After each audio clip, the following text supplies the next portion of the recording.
Time to put a little spring in our step and celebrate something joyful. How about the resurrection? Alleluia! Christ is risen. Christ is risen indeed. Alleluia.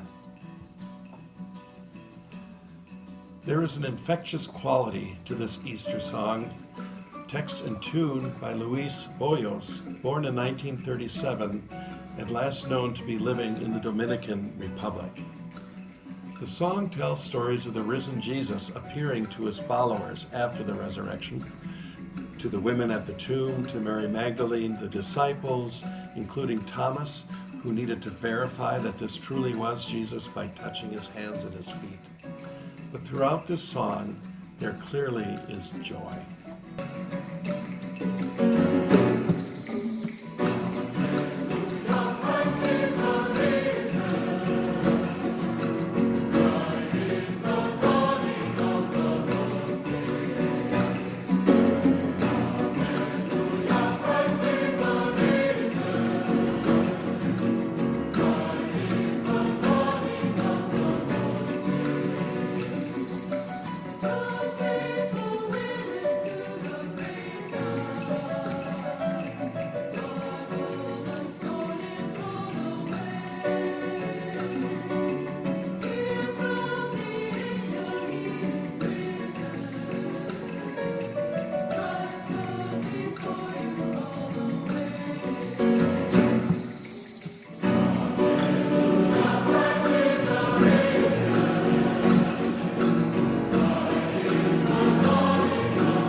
This past 50 years or so, with the help of technology, the church has expanded its repertoire to include songs from all around the globe. These songs give us a taste of individual cultures, a little taste of how they understand God, how they live, and how they share their faith. It also gives us a little taste of other instruments that help us sing. We're all the richer for it. This is not a new thing, however. People of God have always been adopting and adapting its songs. We can document pretty much how songs of ancient Hebrew became Gregorian chant after the time of Christ in the early church, which then 1,000 years later became songs of the Reformation, including a lot of our chorales, which I suppose later crossed the ocean and joined with other cultures in North America to become something new altogether yet. Our hymnals document the nature of the church's song being a living and growing repertoire, including representatives from all kinds of various times and spaces that are carried forward from generation to generation, time sifting out that which we don't need anymore, hanging on to that which we do find helpful. Among those songs are songs from one of my favorite places, France. Songs that come to France have a buoyancy, a lightness to them, a folk-like quality that I find very endearing.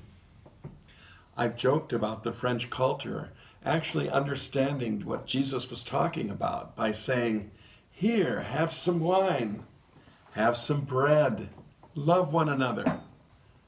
The hymn, "Now the Green Blade Rises," is actually a combination of cultures. It's a 20th century text by an Anglican priest paired with a 15th century French Christmas carol, Noël Nouvelet. The text is rich in metaphor. Love being Jesus, perhaps. The whole image of a green blade rising fuller to become grain, which is then harvested, crushed, and transformed into something else, like bread. Is this a metaphor for Jesus? Is it a metaphor for the church year that we celebrate, beginning with Advent and landing at the end times? Or is it a metaphor about us and our life and death and resurrection? The answer is probably yes, and more. That's the thing about quality art and metaphor, is that one can see different things in different times fed by our current context and experience. And it's shocking sometimes how even an old text can seem strikingly contemporary. I think of stanza 4 of this hymn in particular. "When our hearts are wintry, grieving, or in pain, your touch can bring us back to life again." Musically, I imagine this hymn sung as a playful dance, where we're in the air more than on the ground, on the front part of our feet in buoyancy rather than on our back heels with lots of weight. The organ in this particular arrangement, I imagined being blades of grass dancing together, probably not unlike a scene you might expect to see in Walt Disney's movie Fantasia, where various animals and inanimate objects come to life and move and dance. We sing this hymn as if we are doing a circle dance together, with a small group representing all of us in the middle, singing a particular stanza, giving that picture of the metaphor, and that while we all stand in the circumference supporting that person. The ritornello of the organ rose out of the refrain as if all creation cheers and affirms the metaphor that had just been sung by the small group in the center of the circle, then settles down to make way for the next one. In stanza 3, we all sing in canon, as if to join arms with a partner, and we dance in a circle as we joyfully sing, "Raised from the dead, my living Lord is seen." We do have something to celebrate. Out of this darkness of our current time will come new life. It's a promise. Shall we dance?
Thinking that he will never